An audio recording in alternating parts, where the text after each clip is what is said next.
এটা এমন একটি সময় যখন মানুষ প্রকৃতির সঙ্গে এক হয়ে জীবনযাপন করত, যে জীবন আজকের আধুনিক সভ্যতা থেকে অনেক দূরে, কিন্তু প্রকৃতির সঙ্গে অতি নিবিড়, যারা টিকে রয়েছে হাজার হাজার বছর ধরে প্রকৃতিকে বন্ধু করে। এরা শান জনগোষ্ঠী বর্তমান দক্ষিণ আফ্রিকা, নামিবিয়া এবং বতসোয়ানার মরুভূমি অঞ্চলে এরা বসবাস করে। এদের ইতিহাস, সংস্কৃতি, দৈনন্দিন জীবন এতটাই প্রাচীন যে এটি পৃথিবীর প্রাচীন মানবিক জনগোষ্ঠীদের মধ্যে অন্যতম।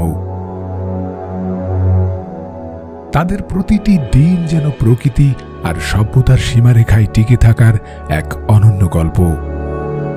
প্রিয় ভিউয়ার্স, আজ আমরা জানব শান জনগোষ্ঠীর সংস্কৃতি, শিকার কৌশল, ধর্মীয় রীতিনীতি, আধ্যাত্মিক বিশ্বাস এবং প্রতিদিনের বেঁচে থাকার সংগ্রাম। ভিডিওটি শুরু করার আগে অনুরোধ করব, এখনও চ্যানেলটি সাবস্ক্রাইব না করে থাকলে এখনই সাবস্ক্রাইব করুন। তো চলুন শুরু করা যাক।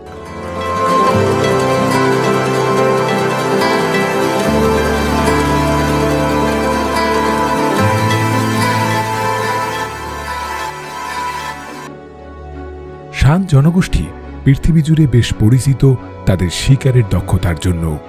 বিশেষ করে ধনুক এবং তীর ব্যবহার করায় তারা যথেষ্ট পারদর্শী। তারা বিশ্বাস করত প্রকৃতি ও জীবনের শক্তি তাদের উপর বিরাজ করে। একটা জনপ্রিয় উপকথা বলে, মহাবিশ্বের সৃষ্টি হয়েছিল এক ভয়ঙ্কর জাগুয়ারের দ্বারা, যা কিনা পৃথিবীকে তার শিকারের চোখ দিয়ে দেখত এবং মুহূর্তের মধ্যে শিকার করত।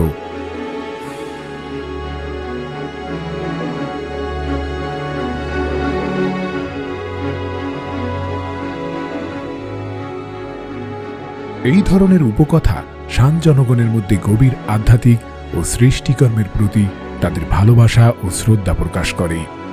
শান জনগোষ্ঠী এরা বুশম্যান নামেও পরিচিত। দক্ষিণ আফ্রিকার কালাহারি মরুভূমিতে বসবাসরত একটি প্রাচীন জাতিগোষ্ঠী। এদের ইতিহাস প্রায় 20,000 বছরের পুরনো। শানরা পৃথিবীর সবচেয়ে পুরনো শিকারী সংগ্রাহক জাতি হিসেবে পরিচিত।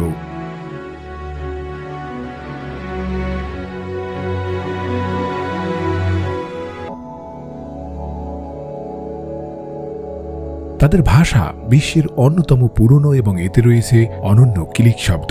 শানদের জীবনযাত্রা ছিল যাযাবর, যেখানে তারা প্রকৃতির সঙ্গে নিবিড়ভাবে যুক্ত। কেবল শিকার আর সংগ্রহই নয়, শানরা ছিল দক্ষ শিল্পী। গুহাচিত্রের মাধ্যমে তারা তাদের জীবন এবং বিশ্বাস তুলে ধরেছে, যা আজও আমাদের বিস্মিত করে।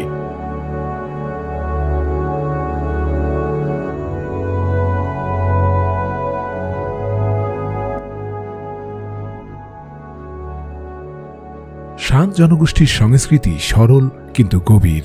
তাদের বিশ্বাস প্রকৃতি হল জীবন এবং এর প্রতিটি উপাদান পবিত্র।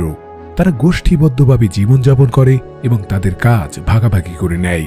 শানদের সংস্কৃতিতে গান, নাচ আর গল্প বলার বিশেষ স্থান রয়েছে। এদের প্রাচীন বিশ্বাস অনুযায়ী নৃত্য কেবল বিনোদনের জন্য নয়, এটি আত্মা এবং প্রকৃতির সঙ্গে সংযোগ স্থাপনের মাধ্যম। গোষ্ঠীর প্রত্যেক সদস্যের নির্দিষ্ট ভূমিকা থাকে, কেউ শিকারী, কেউ সংগ্রাহক আর কেউ শামান। এই ঐতিহ্য প্রজন্ম থেকে প্রজন্মে বয়ে চলছে। কালাহারি মরুভূমির তীব্র তাপমাত্রা, পানির অভাব এবং খাদ্যের সংকট শানদের জন্য প্রতিদিনের চ্যালেঞ্জ। এই কঠোর পরিবেশেও তারা টিকে আছে কেবল তাদের জ্ঞান এবং অধ্যবসায়ের মাধ্যমে।